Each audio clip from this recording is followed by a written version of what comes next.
Hey, this is Jason with Banner Land Company. It's 2025, and I wanted to make a quick video for you this year about the 5 signs that it's time to sell inherited land. So, congratulations, you've inherited a piece of ground. Um, Usually that signifies that someone cared for you, loved you enough to think about you and put you in their will at some point. But for many of our customers, our clients, we often find that they've inherited land and they really don't have a use for it. Maybe they live farther away from it. Maybe it was someone else's dream and not theirs. Maybe it's just a low value piece of property that needs a lot of development or work to make it of any use. So today I wanted to just talk about 5 signs, 5 simple things that often happen that could be the sign that this is the year to sell that piece of property. Number one, you need liquidity. Land is an illiquid asset. You cannot buy groceries with land. You cannot pay for auto repairs with land. You can't even buy a new house with land or put a down payment on a house.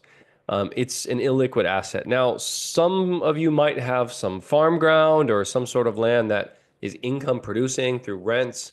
But oftentimes, rural land, vacant land, recreational land, it's property that has potential, but it's illiquid. It's not usable.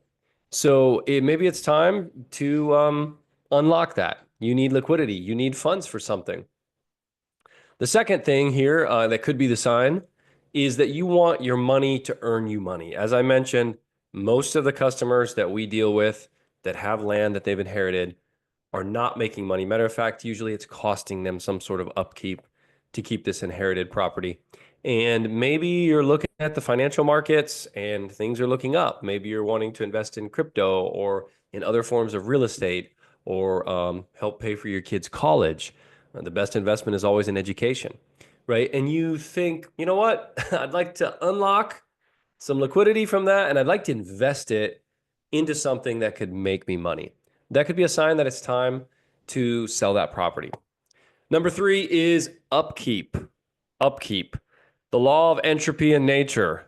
So basically, in summary, if you don't work to keep it up, things tend to start falling apart. We all know this. We're always trying to keep up with the lawn, keep the house clean after the kids. It's the same thing with a piece of land that you've inherited. Maybe you haven't been out there in years. And three things typically happen with vacant land that's left untended. Number one, brush overgrows on it. Timber and brush and fields, they get overgrown if they're not constantly cleared, managed, or mowed. And number two is they can get washed out as well. And finally, sometimes you can have encroachment issues or people dumping trash on it if there's no presence there. So these are three typical things that happen often with our customers. And maybe you're just tired of the upkeep. You don't have anyone to go out there. You live a little ways away, or you're concerned that it's not improving the value as you leave it unattended. That could be a sign that it's time to exit that property. A fourth thing is that maybe you're tired of taxes, right? Death and taxes, the only two certainties in life. So usually vacant land is not very expensive on taxes. It's not the same as a house, but there is, several $100s a year in tax burdens. Also a liability. Someone could get injured. It's recommended to have liability insurance on that as well. And so, those are costs that come out of your pocket every year.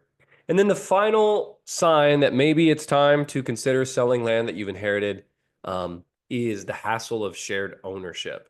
And so often, well meaning parents leave land to their children. It's something that has been in the family for a couple generations. They want the kids to have it. But as we know, sometimes the kids don't have the same vision as the parents and they've moved to different parts of the country. You and your siblings maybe own shares in this land, and maybe you don't even live near it or visit it or use it. And there's a hassle. Who reimburses me for taxes? How do we communicate over this? There has to be some sort of communication. One thing that is very important to consider in this situation, on this point, is that it's recommended to sell and divide the financial profits between siblings before that gets passed on into your state. So something that can be very difficult is if it's not done before you pass away and you're in the estate planning stage. It's very important to deal with it now. If it's an unneeded asset, be able to divide that up with siblings and their children rather than leaving it to your kids to be dealing with their cousins and just the burden of communication and the hassle of paperwork actually multiplies generationally. And we've seen this with customers that we've worked with that, it was grandpa or great grandpa's land. They all own little tiny shares. It's very hard to clean up title and settle those. So we can help. We can help. First of all, follow the link at the end of this video. We've got some educational resources for you about this that we've created from working with many, many customers that have similar issues with land they've inherited.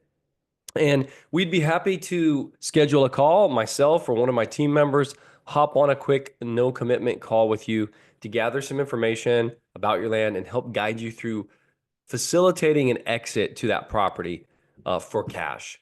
That's something that we do in our land investment team, and we often help people with situations where they've inherited land to make it a simple, hassle-free process.